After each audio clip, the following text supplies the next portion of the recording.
अस्सलाम वालेकुम दोस्तों। आज मैं आपको इन पेज में जो शॉर्ट कीज़ इस्तेमाल होती हैं उनके बारे में बताऊंगा। इन पेज में कौन कौन सी शॉर्ट की किस जगह पे इस्तेमाल की जाती है इसके बारे में आपको तफसीलन बताऊंगा।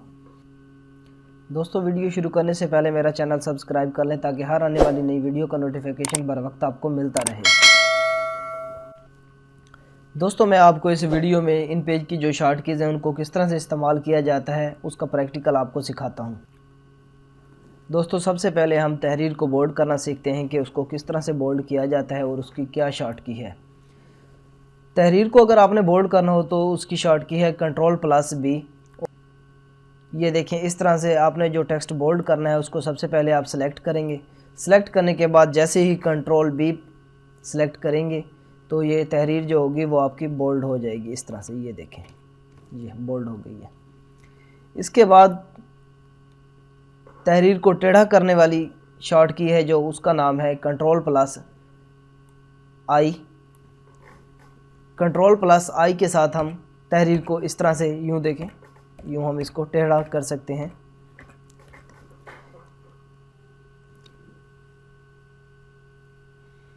शीट को इंसर्ट करने के लिए Ctrl+T शॉर्ट की है। इसके साथ हम मज़ीद शीट्स अप्लाई कर सकते हैं। यहाँ पे बटन बना हुआ है अप्लाई वाला, ये हम प्रेस करेंगे और जितनी शीट्स हमें चाहिए होंगी हम यहाँ पर इंसर्ट कर सकते हैं। इसके बाद हमारे पास है करैक्टर डायलॉग बॉक्स, उसकी शॉर्ट की है Ctrl+H। Ctrl+H के साथ हमारे पास एक डायलॉग बॉक्स ओपन हो जाएगा। यहाँ से हम टेक्स्ट की फॉर्मेटिंग कर सकते हैं। इसको बड़ा छोटा करना, अलाइनमेंट करना, कलर करना, इस तरह से हम इसको कर सकते हैं। इसके बाद हमारे पास जो शॉर्ट की है वो है Ctrl+G। Ctrl+G के साथ एक डायलॉग बॉक्स ओपन होगा जिसका नाम है ग्राफिक प्रीफ्रेंस। इस वाला जो डायलॉग बॉक्स है इसको हम लाइन स्पेसिंग के लिए इस्तेमाल करते हैं। तहरीर के हरूफ के दरमियान खाली जगह को ज़्यादा करने के लिए जो शॉर्ट की इस्तेमाल की जाती है वो है Ctrl+F5। Ctrl+F5 वाली जो शॉर्ट की है इसका यूज़ करने के लिए हम तहरीर को पहले सेलेक्ट करेंगे।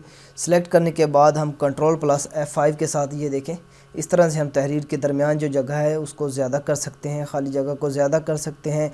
अगर हमने इसको कम करना है तो F6 का इस्तेमाल करेंगे, अगर ज़्यादा करना है तो फिर Ctrl+F5 का इस्तेमाल करेंगे। इसके बाद हमारे पास जो शॉर्ट की है उसके साथ हम फ़ॉन्ट साइज़ है जो उसको कम करना सीखते हैं। सबसे पहले हम फ़ॉन्ट को सिलेक्ट करेंगे। फ़ॉन्ट को सिलेक्ट करने के बाद Ctrl+F9 के साथ ये देखें, इस तरह से जो हमारा टेक्स्ट होगा वो कम हो जाएगा।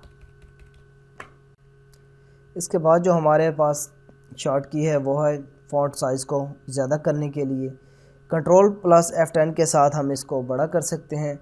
बड़ा करने के लिए, साइज़ को ज़्यादा करने के लिए Ctrl+F10 का यूज़ करेंगे। ये देखें, इस तरह से सिलेक्ट करने के बाद इसको हम ऐसे ज़्यादा कर सकते हैं। इसके बाद जो हमारे पास शॉर्ट की है वो है कॉपी करना, टेक्स्ट को कॉपी करना। Ctrl+C के साथ हम टेक्स्ट को कॉपी कर सकते हैं। उसके बाद जो है टेक्स्ट को कट करने के लिए Ctrl+V का इस्तेमाल करेंगे। और इसके बाद जो हमारे पास शॉर्ट की हैं वो हैं व्यू के लिए।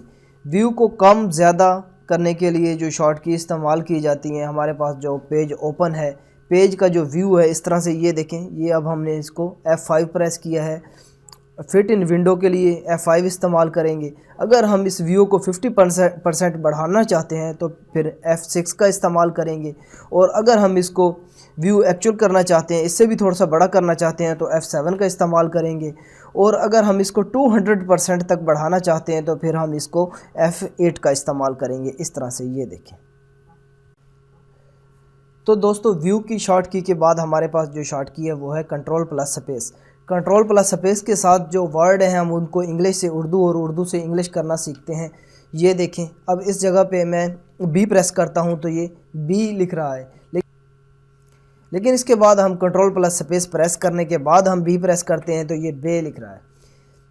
इसके अलावा शॉर्ट की के अलावा हम इसको माउस के साथ भी चेंज कर सकते हैं। यहाँ पर कॉर्नर पे जो उर्दू लिखा हुआ है यहाँ पे हम माउस के साथ इसको इंग्लिश कर सकते हैं और इंग्लिश से उर्दू कर सकते हैं। इसके बाद हमारे पास शॉर्ट की है टैब वाली। अगर हमने एक सेल से दूसरे सेल में जाना है तो उसके लिए हम टैब वाला बटन प्रेस करेंगे। ये देखें, इस तरह से, ऐसे यूँ। दोस्तों, टैब के बाद हमारे पास जो शॉर्ट की है वो है हर्फ को छोटा या बड़ा करने के लिए। हर्फ को छोटा बड़ा करने के लिए कैप्स लॉक का इस्तेमाल किया जाता है। अगर मुसलसल हमने हरूफ को बड़ा लिखना है तो कैप्स लॉक को हम ऑन कर देंगे। अगर हमने इसको मुसलसल छोटा लिखना है तो कैप्स लॉक ऑफ़ कर देंगे। कैप्स लॉक के बाद हमारे पास शॉर्ट की है डिलीट की। डिलीट के साथ अगला हर्फ ख़त्म किया जाता है इस तरह से, ये देखें।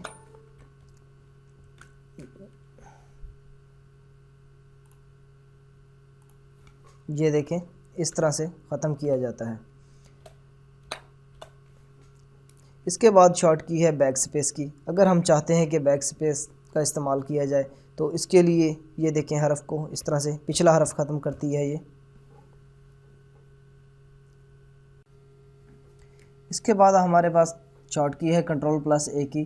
कंट्रोल+A को तमाम तहरीर को मुंतखब करने के लिए इस्तेमाल किया जाता है। ये देखें, ये अब हम इसको कंट्रोल+A प्रेस करेंगे और पूरी तहरीर सेलेक्ट हो जाएगी इस तरह से। इसके बाद हमारे पास जो शॉर्ट की है वो है कंट्रोल+Z। कंट्रोल+Z के साथ जो आखिरी अमल होता है उसको दोहराया जाता है।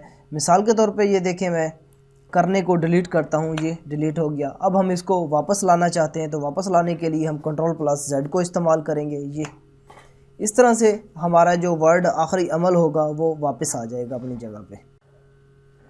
कंट्रोल+Z के बाद हमारे पास जो शॉर्ट की है वो है अप एरो। अप एरो के साथ हमारा जो इंसर्शन पॉइंट है वो इस तरह से, ये देखें, ऐसे हम इसको ऊपर वाली लाइन पे लेके जा सकते हैं। ये हमने अप एरो प्रेस किया तो ये ऊपर चला गया है। और इसके बाद हमारे पास है डाउन एरो। डाउन एरो के साथ जो इंसर्शन पॉइंट है वो नीचे वाली लाइन में आ जाएगा, ये देखें इस तरह से। इसके बाद है राइट एरो। राइट एरो जैसे ही हम प्रेस करेंगे तो जो हमारा इंसर्शन पॉइंट है वो दाईं जानिब बढ़ना शुरू हो जाएगा। इसके बाद हमारे पास है लेफ़्ट एरो। लेफ़्ट एरो के साथ हमारा जो इंसर्शन पॉइंट है वो बाईं तरफ जाना शुरू हो जाएगा, ये ऐसे। दोस्तों, एरो की के बाद हमारे पास शॉर्ट की है कंट्रोल+P की। इसके साथ टेक्स्ट को प्रिंट किया जाता है। ये देखें, ये हमने कंट्रोल+P को प्रेस किया है, ये इस तरह से एक बॉक्स ओपन हो जाएगा। इस बॉक्स में हम पेज की सेटिंग करेंगे। पेज की सेटिंग करने के बाद हम टेक्स्ट को प्रिंट कर लेंगे। प्रिंट के बाद हमारे पास जो शॉर्ट की है फ़ाइल को ओपन करने वाली है। कंट्रोल+O के साथ फ़ाइल को ओपन किया जाता है। ये देखें, इस तरह से डायलॉग बॉक्स ओपन होगा। जहाँ पे हमारी फ़ाइल होगी वहाँ से हम उसकी लोकेशन को लोकेट करेंगे और फ़ाइल को ओपन करेंगे। इसके बाद हमारे पास जो शॉर्ट की है वो है कंट्रोल+N की। कोई न्यू फ़ाइल क्रिएट करनी हो तो इसको हम कंट्रोल+N प्रेस करेंगे। इस तरह से एक नई फ़ाइल को ओपन किया जा सकता है। यहाँ से हम इसका पेज, जो पेज हमें चाहिए हो, फोलियो, A4, लीगल वगैरह, और हम इसको ओके वाला बटन प्रेस करेंगे तो हमारी नई फ़ाइल क्रिएट हो जाएगी। इसके बाद हमारे पास जो शॉर्ट की है वो है एस्केप की। कोई भी डायलॉग बॉक्स अगर हम ओपन करते हैं, ये देखें इस तरह से, अगर हमने इसको क्लोज़ करना है तो हम एस्केप वाला बटन प्रेस करेंगे और वो डायलॉग बॉक्स क्लोज़ हो जाएगा। इसके बाद हमारे पास जो शॉर्ट की है वो है कंट्रोल+S की। कंट्रोल+S के साथ फ़ाइल को सेव किया जाता है। इसके बाद जो शॉर्ट की है वो है राइट अलाइनमेंट की। राइट अलाइनमेंट के लिए कंट्रोल+Alt+R का यूज़ किया जाता है। इसके बाद आ जाती है लेफ़्ट अलाइनमेंट। लेफ़्ट अलाइनमेंट के लिए कंट्रोल+Alt+L का यूज़ किया जाएगा। इसके बाद है सेंटर अलाइनमेंट। सेंटर अलाइनमेंट के लिए कंट्रोल+Alt+C का यूज़ किया जाएगा। इसके बाद आ जाता है menu bar. Menu bar open करने के लिए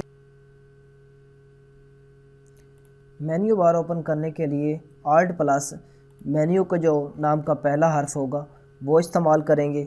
मसलन ये देखें, Alt+I, इसके साथ इंसर्ट मेन्यू ओपन हो चुका। इस तरह से हम मेन्यू बार को शॉर्ट की के साथ ओपन कर सकते हैं। दोस्तों, ये सारी शॉर्ट कीज़ तो हमने कवर कर ली हैं। इसके अलावा अगर आप मज़ीद इन पेज सीखना चाहते हैं तो हमारा चैनल सब्सक्राइब करें और बेल आइकन का बटन प्रेस करें ताकि हर आने वाली नई वीडियो का नोटिफिकेशन बर वक्त आपको मिलता रहे। शुक्रिया।